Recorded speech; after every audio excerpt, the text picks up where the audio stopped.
기도하시겠습니다. 하나님 아버지 감사합니다. 오늘도 우리를 깨워주셔서 하루의 첫 시간을 구별하여 하나님께 기도하고 찬송과 말씀을 묵상하면서 하루를 출발하게 하신 것을 감사드립니다. 주의 궁정에서의 한날이 다른 곳에서의 첫날보다 나은즉 악인의 장막에 사는 것보다 내 하나님의 성전 문지기로 있는 것이 좋습니다. 고백하면서 평생 동안 하나님과 함께함의 기쁨을 놓치지 않는 우리 모두가 되게 하여 주시옵소서. 오늘도 묵상하는 말씀 가운데 새로운 은혜와 깨달음을 허락해 주시고 기도하고 찬송할 때에 우리들이 알지 못하는 크고 은밀한 일을 경험하게 하여 주시옵소서.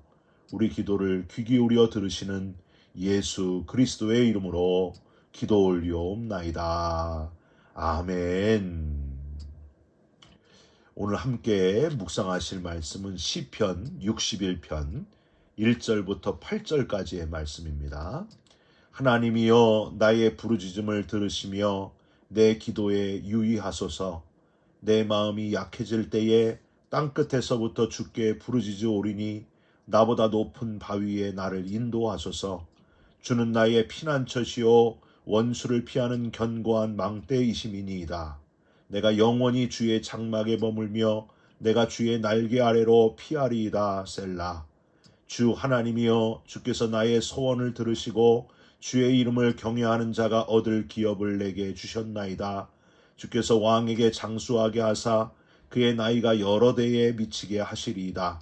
그가 영원히 하나님 앞에서 거주하리니 인자와 진리를 예비하사 그를 보호하소서.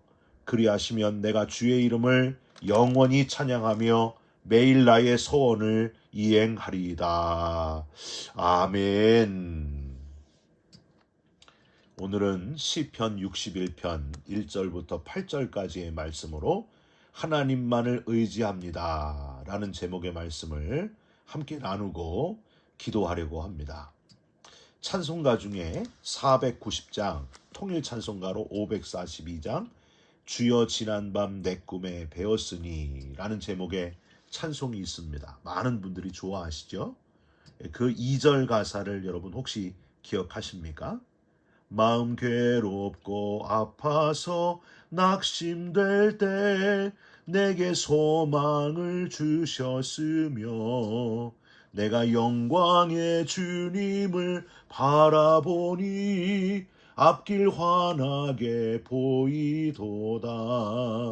나의 놀라운 꿈 정녕 남이 끼는 장차 그 은혜 받을 편이 나의 놀라운 꿈 정녕 이루어져 주님 얼굴을 배우리라. 아멘. 이 가사랑 아주 잘 맞는 성경이 바로 시편 61편이 아닌가 생각됩니다. 다윗이 시편에 쓴 여러 표현 중에 마음이 약해질 때에, 개역 성경으로는 마음이 눌릴 때라는 표현으로 다윗의 가장 깊은 내면의 아픔을 표현한 것으로 유명한 이 시편 61편, 마음이 약해질 때라는 단어가 히브리어로는요 아토프라고 발음을 하는데, 이 아토프는 우물을 덮고 있는 바위를 뜻합니다. 모든 사람들이 마셔야 할 우물을 바위가 덮고 있으면 어떻습니까, 여러분? 얼마나 답답해요. 바로 그런 답답한 마음이었던 때를 회상하면서 지은 시편, 바로 이 시편 61편이 그런 시편이라는 거예요. 그럼 언제 다윗이 가장 답답하고 낙담했었을까요? 바로 자기 아들 압살롬이 반역했을 때였습니다.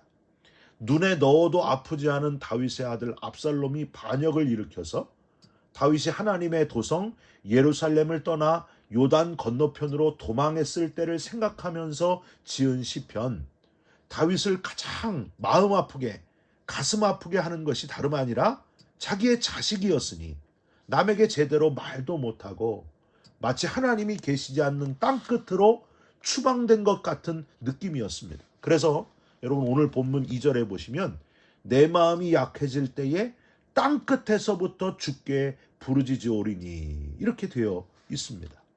얼마나 다윗의 마음이 공허하고 외롭고 절망스러웠는지를 가늠해 볼 수 있는 그런 문장입니다.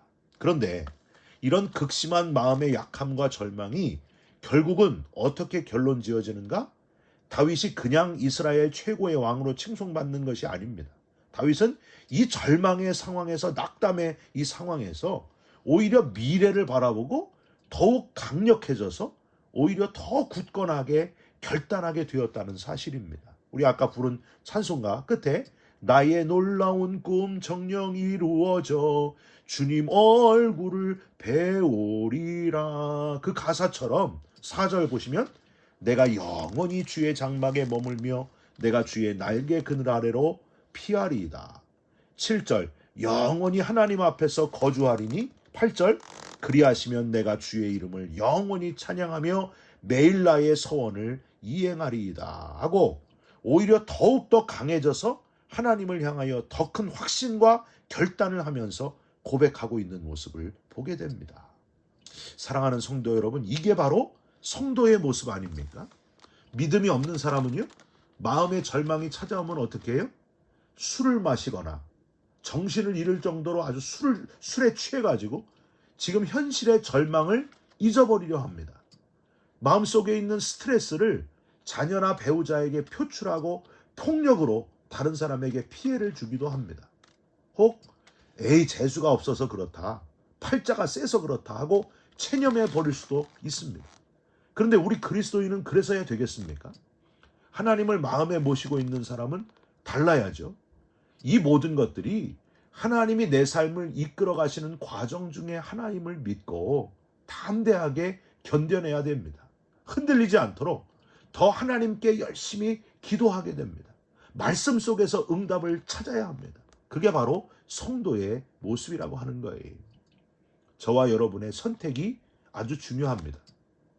그저 세상 사람들과 다를 바 없는 겉모양만 성도 되지 마시고 온전한 그리스도인, 오늘 본문의 다윗과 같이 오히려 말할 수 없는 절망의 상황 속에서 오히려 더 강해지고 더 결단하게 되는 강력한 그리스도인 되시기를 주님의 이름으로 부탁드립니다. 제가 아주 좋아하는 비유가 있는데, 여러분 치킨이 되지 말고 독수리가 되시기를 바랍니다. 치킨은요, 닭은 그저 좁은 안전한 닭장에서 별 어려움 없이 그저 먹고 돌아다닙니다. 그러다가 어느 날 안전한 줄 알았더니 그냥 잡혀가지고 KFC나 파파이스로 사람들의 뱃속에 음식이 되고 말죠. 그러나 독수리는 다릅니다. 안전하지가 않아요. 고된 훈련, 특히 어미 독수리가 절벽에서 떨어뜨리는 훈련, 죽어라고 날개짓하며 날개가 찢어지며 잘 견뎌내기만 하면 어느 순간 수많은 아픔과 고통을 다 거치면서 마침내 훈련받은 독수리가 되어 어느 날 창공을 향해 훨훨 날아가게 됩니다. 하나님이 저와 여러분을 치킨, 닭이 되기를 원하시겠습니까? 독수리가 되기를 원하시겠습니까? 여러분, 독수리의 날개치며 올라감같이 강하고 힘있는 성도, 지금 힘들고 어렵지만은 우리가 완전히 우리의 몸이 바뀌어 부활의 몸이 될 그날을 소망하면서 잘 훈련받으시고 독수리처럼 강력한 그리스도인 되시기를 주님의 이름으로 축원드립니다. 우리가 오늘 본문에서 좀 더 주의 깊게 살펴야 될 것은, 첫 번째, 다윗은 하나님께 부르짖는 기도를 드렸다는 사실입니다. 1절을 한번 보실까요? 하나님이여 나의 부르짖음을 들으시며, 여기서 이 부르짖는다는 단어는 히브리어로 린나라고 발음해요. 이거는요, 동물이 울부짖는 날카로운 소리를 의미해요. 얼마나 간절히 기도했으면 이런 표현을 썼겠습니까? 여러분, 위대한 다윗 왕도 부르짖어서 기도했는데 우리가 부르짖어 기도하지 못할 이유가 어디 있습니까? 예레미야 선지자도 너는 내게 부르짖으라 내가 내게 응답하겠고 내가 알지 못하는 크고 은밀한 일을 내게 보이리라 하시는 하나님의 말씀을 대언했습니다. 여러분, 기도할 때요, 간절히 부르짖어 기도하시고 하나님께서 주시는 신비한 기도의 응답을 체험하시기를 주님의 이름으로 부탁드립니다. 제가 근래에 언제 가장 간절히 부르짖어서 기도했나 되돌아보니까 한 6년 전에 저희 큰딸이 너무 크게 아파가지고 병원에 2주 동안 입원했던 적이 있습니다. 죽을지도 모르는 너무 힘든 병이었어요. 계속해서 몸무게가 줄어가고 고통스러워하는 큰딸을 보면서 얼마나 괴로웠는지 정말 가슴이 터지도록 기도하고 또 기도하게 되더라고요. 다행히 잘 회복되고 약을 찾게 되었는데 깨달은 바가 있습니다. 자식이 아프면은요, 부모는 자기가 아픈 것보다 더 아픈 거구나. 이걸 이제야 깨달았어요. 여러분, 오늘 본문을 쓴 다윗도 아들 압살롬 때문에 지금 마음이 아프고 괴로운 마음이 똑같았을 거예요. 너무 힘들었을 거예요. 부르짖고 아픈 가슴을 부여잡고 하나님, 내 자식을 어떡합니까? 하면서 통곡하면서 울고 또 울었을 겁니다. 사랑하는 성도 여러분, 독생자 아들이 십자가에 못 박혀 죽어갈 때에 우리 하나님의 마음 얼마나 아프셨을까요? 저와 여러분을 구원하시고자 하나뿐인 아들의 울부짖음을 들으셔야만 했던 하나님 아버지, 저와 여러분의 아픈 마음을 하나님께 다 내어놓고 기도하시고 부르짖어 기도하시고 하나님께서 주시는 위로와 힘을 얻으시기를 주님의 이름으로 부탁드립니다. 두 번째로, 다윗은 하나님만 의지하면서 하나님 외에는 피할 곳이 없습니다 하고 고백하면서 유일한 피난처 되시는 주님께 기도했다 하는 사실입니다. 2절 끝에를 한번 보세요. 나보다 높은 바위에 나를 인도하소서.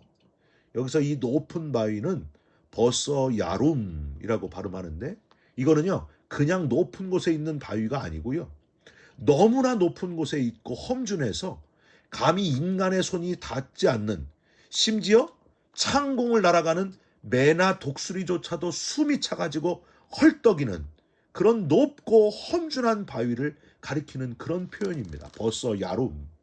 세상에 날짐승 왕인 독수리가 다가가지 못하는 바위가 있을까요? 없죠. 그러니까 다윗은 지금 높은 바위, 어떤 존재도 심지어 날짐승도 다다르지 못하는 그곳으로 나를 인도하소서. 즉 하나님만이 계실 수 있는 그곳에 나를 인도하소서. 하나님만 나의 유일한 피난처 되십니다. 하나님만 가장 안전한 곳으로 나를 인도하시는 분이십니다. 그 고백을 지금 하고 있는 거예요. 여러분, LA에 사시는 분들은 다 아시겠지만은 지난 1월 달에 우리는 엄청난 산불을 겪었습니다. LA에 그런 산불이 없었어요. 무려 20만 명 이상이 긴급 대피한 그런 산불이었습니다. 25명이 사망하고 집 12,401채가 파괴되거나 소실되는 엄청난 산불 피해가 있었습니다. 가장 안전하다고 생각했던 곳이 어느 순간 갑자기 잿더미로 변했어요. 여러분, 얼마나 무섭고 황당한 일이었습니까? 세상 어디에도 안전한 곳, 완전히 안전한 곳은 없다는 사실을 우리는 알고 있어야 됩니다. 어거스틴은 고백록에서 이런 표현을 했어요. 하나님, 당신은 우리를 당신을 향하여 살도록 창조하셨으므로 우리 마음이 하나님 안에서 쉴 때까지는 편안하지 않습니다. 가장 안전한 곳은 세상에는 없고 오직 하나님 안에 있을 때에만 비로소 안전하고 평안을 얻을 수 있다 하는 고백의 표현입니다. 사랑하는 성도 여러분, 유일한 피난처 되시는 하나님께 피하시기를 주님의 이름으로 부탁드립니다. 하나님만을 의지하시기 바랍니다. 하나님 인도하시는 곳이 가장 안전한 곳입니다. 바로 그 다윗의 기도, 저와 여러분도 그런 기도의 사람 되시고 하나님만 의지하는 자 되시기를 주님의 이름으로 축원드립니다. 마지막으로 다윗은 주의 은총을 기억하면서 기도했습니다. 하나님의 은총을 기억하면서 기도했습니다. 5절을 한번 보세요. 주 하나님이여, 주께서 나의 소원을 들으시고 주의 이름을 경외하는 자가 얻을 기업을 내게 주셨나이다. 그동안 다윗에게 베풀어 주셨던 것을 다 기억하면서 드리는 기도입니다. 지나온 세월 동안 여러분, 사실 이스라엘 모든 왕 중에서 가장 파란만장한 삶을 살았던 왕, 바로 이 다윗 왕 아닙니까? 처음 골리앗 장군을 물맷돌로 때려 눕힐 때부터 시작해가지고 다윗의 온갖 구구절절한 이야기들이 성경에 얼마나 많이 나옵니까? 성경에 기록된 것만도 이렇게 많은데 실제로 얼마나 많은 일들이 있었겠어요. 다윗은 그 모든 것들을 돌아보면서 주님의 도우심이 순간순간 있었습니다. 에베네셀의 하나님, 나를 도와주시는 하나님, 하나님을 기억하고 기도에 지금 담고 있다는 거예요. 여러분, 우리가 나이를 먹어가면서요, 기억해야 할 것이 있고 잊어버릴 것이 있어요. 내가 이래봬도 왕년의 내가 나 때는 이란 표현은 점점 잊어버리시기를 바랍니다. 그리고 꼭 기억해야 될 것은 하나님이 하셨습니다. 내가 한 줄 알았는데 다 하나님의 은혜였습니다. 이 고백이 바로 저와 여러분의 고백이 되시기를 부탁드립니다. 우리가 모일 때마다 내가 어떤 사람이었는지, 내가 얼마나 잘 나갔었는지 이런 이야기는 점점 줄어들었으면 좋겠어요. 모일 때마다 예수님 이야기, 십자가 이야기, 하나님께 은혜 받은 이야기로 채워지고 또 채워지는 저와 여러분이 되셨으면 좋겠습니다. 내가 그리스도와 함께 십자가에 못 박혔나니 그런즉 이제는 내가 산 것이 아니요 내 안에 그리스도께서 사신 것이라. 우리의 기도가 나는 죽고 내 이야기는 점점 줄어들고 주님께서 사시는, 주님만 높아지도록 주님을 기억하는, 하나님을 기억하는 고백으로 채워지고 또 채워지는 그런 기도, 성숙한 기도가 되었으면 좋겠습니다. 하나님, 그때 이런 은혜를 하나님이 베풀어 주셨습니다. 이때는 또 이렇게 은혜를 베풀어 주셨습니다. 지난번 때는 이렇게 문제를 또 해결해 주셨습니다. 감사합니다. 감사합니다. 다 하나님의 은혜였습니다. 이런 성숙한 하나님을 기억하는 기도로 풍성하게 채워지시기를 주님의 이름으로 축원드립니다. 기도하겠습니다. 하나님 아버지, 우리 기도가 다윗의 기도 같은 그런 기도가 되기를 원합니다. 부르짖어 기도하는 자가 되기를 원합니다. 주님만이 나의 유일한 피난처 되심을 고백하는 기도, 하나님의 은혜를 기억하는 것으로 감사로 가득 채워지는 그런 기도의 사람, 성숙한 기도의 사람이 되게 하여 주시옵소서. 우리 기도에 응답하시고 우리 기도를 기쁘게 받으시는 예수 그리스도의 이름으로 기도하옵나이다. 아멘. 하늘에 계신 우리 아버지여, 이름이 거룩히 여김을 받으시오며 나라가 임하시오며 뜻이 하늘에서 이루어진 것 같이 땅에서도 이루어지이다. 오늘 우리에게 일용할 양식을 주옵시고 우리가 우리에게 죄진 자를 사하여 준 것 같이 우리 죄를 사하여 주옵시고 우리를 시험에 들지 말게 하옵시고 다만 악에서 구하옵소서. 나라와 권세와 영광이 아버지께 영원히 있사옵나이다. 아멘.